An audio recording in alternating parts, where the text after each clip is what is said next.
Assalamualaikum warahmatullahi wabarakatuh. Hai teman-teman semua. Di video kali ini kita akan belajar mengenai persilangan monohibrid dan persilangan dihibrid. Sebelumnya kita perkenalan dulu yuk. Hai, perkenalkan, namaku Rena Nurfadilah, NIM 440141998, Prodi Pendidikan Biologi Universitas Negeri Semarang. Nah, seperti yang aku katakan di awal, kita akan belajar mengenai persilangan monohibrid dan persilangan dihibrid. Teman-teman, bagi yang belum tahu apa itu persilangan monohibrid dan persilangan dihibrid, keduanya ini berhubungan dengan pewarisan sifat pada makhluk hidup. Nah, apa itu pewarisan sifat dan apa sih kaitannya dengan persilangan monohibrid dan persilangan dihibrid? Yuk kita bahas satu persatu. Nah, secara singkat, pewarisan sifat adalah penurunan sifat-sifat dari orang tua ke anaknya. Pewarisan sifat ini, sifatnya itu acak atau tidak beraturan. Jadi nih, teman-teman bisa lebih mirip dengan ayah atau bisa lebih mirip dengan ibu, atau bisa juga mirip dengan keduanya. Nah, hal ini dipengaruhi oleh dua komponen utama, yaitu kromosom dan juga gen. Kromosom sendiri berfungsi untuk membawa informasi genetik yang akan diturunkan pada keturunannya. Sedangkan gen bertugas untuk mengendalikan pewarisan sifat. Nah, pewarisan sifat pada makhluk ini telah dijelaskan dalam hukum Mendel. Hukum Mendel sendiri ialah hukum yang menjelaskan tentang pewarisan sifat pada makhluk hidup. Hukum Mendel ditemukan atau dicetuskan oleh Gregor Mendel pada tahun 1856. Dulu, beliau melakukan penelitian pada kacang etis atau kacang kapri. Nah, dari penelitian ini, beliau menyimpulkan bahwa terdapat dua hukum yang berkaitan dengan pewarisan sifat pada makhluk hidup, yaitu ada hukum Mendel 1 dan hukum Mendel 2. Yuk kita bahas satu persatu. Hukum Mendel 1, atau yang disebut juga hukum segregasi bebas. Kenapa sih disebut segregasi bebas? Karena pada hukum ini, gen di dalam alel mengalami pemisahan atau segregasi secara bebas ketika pembentukan gamet. Alel sendiri ialah pasangan gen yang terletak di dalam lokus yang sama pada kromosom homolog. Nah, dari hukum Mendel 1 ini, kita dapat belajar juga mengenai persilangan monohibrid, karena hukum Mendel 1 berkaitan dengan persilangan monohibrid, atau dapat dibuktikan dengan melakukan persilangan monohibrid. Nah, persilangan monohibrid sendiri ialah persilangan satu sifat antara tanaman yang memiliki variasi yang berbeda, atau disebut juga persilangan dengan satu sifat beda. Nah, maksudnya apa sih? Maksudnya itu, pada persilangan ini, kita hanya memperhatikan satu sifat saja. Nah, biar teman-teman nggak bingung, yuk kita langsung ke contoh persilangan monohibrid.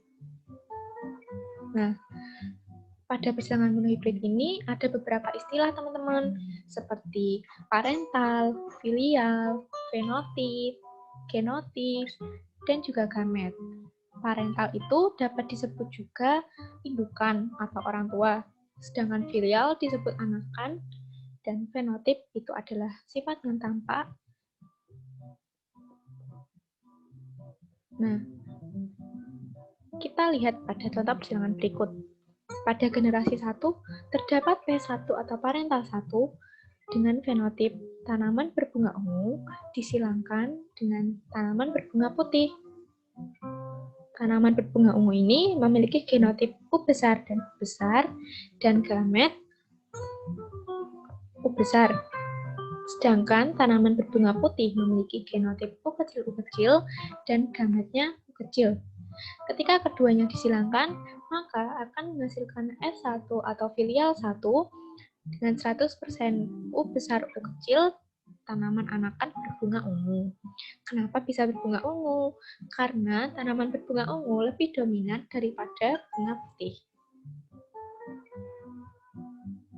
Nah, Filial 1 tadi dapat disilangkan dengan sesamanya loh teman-teman, yang menjadikan generasi 2. Nah, pada generasi 2 ini terdapat juga parental 2 atau P2 dengan fenotip tanaman berbunga ungu. Tanaman bunga ungu ini memiliki genotip U besar U kecil dengan gamet U besar dan U kecil. Kemudian disilangkan dengan sesamanya yang juga tanaman berbunga ungu dan memiliki genotip U besar U kecil dengan gamet U besar dan U kecil. Kemudian keduanya disilangkan dan akan menghasilkan F2 atau filial 2 berupa tanaman anakan berbunga ungu dan tanaman anakan berbunga putih dengan genotip U besar U besar, U besar U kecil, dan U kecil U kecil. Nah, dari filial tersebut kita dapat menentukan perbandingan rasio fenotipnya dan rasio genotip. Untuk perbandingan rasio genotip, ada U besar dibanding U besar U kecil dan dibanding U kecil dengan perbandingan 1:2:1. Untuk rasio fenotipnya, karena terdapat bunga ungu dan bunga putih, dan bunga ungu berjumlah 3 dan bunga putih berjumlah 1, maka terdapat perbandingan 3:1 yang jika dikonversikan ke dalam persen, maka menghasilkan 75% dan 25%. Nah, selanjutnya kita ke hukum Mendel 2. Nah, hukum Mendel 2 ini disebut juga hukum penggabungan bebas. Kenapa sih disebut hukum penggabungan bebas? Karena pada hukum Mendel 2 terdapat penggabungan atau asortasi secara bebas yang dialami oleh gen di dalam gamet ketika pembentukan individu baru. Nah, jadi hukum Mendel 2 ini berbalik dengan hukum Mendel 1 ya teman-teman. Nah, untuk membuktikan hukum Mendel 2 ini dilakukan sebuah persilangan yang disebut persilangan dihibrid. Persilangan dihibrid adalah persilangan yang menghasilkan pewarisan sifat dari dua karakter yang berbeda, atau secara mudahnya tuh disebut sebagai persilangan dengan dua sifat beda. Nah, biar teman-teman nggak bingung lagi, yuk kita langsung ke contoh persilangan dihibrid. Nah, pada persilangan dihibrid juga terdapat generasi 1. Di contoh ini terdapat parental 1 dengan tanaman berbiji bulat berwarna kuning dengan genotip B besar B besar, K besar K besar dengan gamet B besar dan K besar. Kemudian disilangkan dengan tanaman berbiji keriput berwarna hijau dengan genotip B kecil B kecil K kecil K kecil dengan gamet B kecil dan K kecil. Setelah keduanya disilangkan, maka akan menghasilkan F1 atau filial 1, 100% B besar B kecil dan K besar K kecil, dengan fenotip tanaman berbiji bulat dan berwarna kuning. Nah, sama seperti persilangan monohibrid, filial 1 ini bisa disilangkan dengan sesamanya untuk menghasilkan generasi yang kedua. Jadi, terdapat parental kedua dengan fenotip biji bulat berwarna kuning dengan genotip B besar B kecil, K besar K kecil, dan gamet B besar K besar, B besar K kecil, B kecil K besar, dan B kecil dan K kecil. Kemudian disilangkan dengan sesamanya dengan biji bulat berwarna kuning yang memiliki genotip dan gamet yang sama seperti yang sebelumnya tadi ya. Bisa dilihat pada layar. Ini ada biji bulat berwarna kuning, dan ini ada biji bulat berwarna kuning dengan genotip yang sama dan gamet yang sama. Nah, ketika keduanya disilangkan, maka akan menghasilkan F2 dengan hasil sebagai berikut.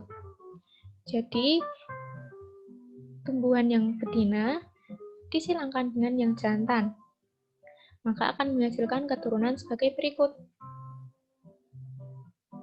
Nah, dari tabel ini dapat disimpulkan bahwa terdapat 4 macam fenotip, yaitu fenotip berbiji bulat berwarna kuning, fenotip berbiji bulat berwarna hijau, fenotip berbiji keriput berwarna kuning, dan fenotip berbiji keriput berwarna hijau. Nah, ketika dilakukan perbandingan rasio fenotip, maka akan menghasilkan perbandingan 9:3:3:1. Nah, itu tadi merupakan contoh dari persilangan monohibrid dan persilangan dihibrid. Nah, akhirnya kita sampai di akhir video nih teman-teman.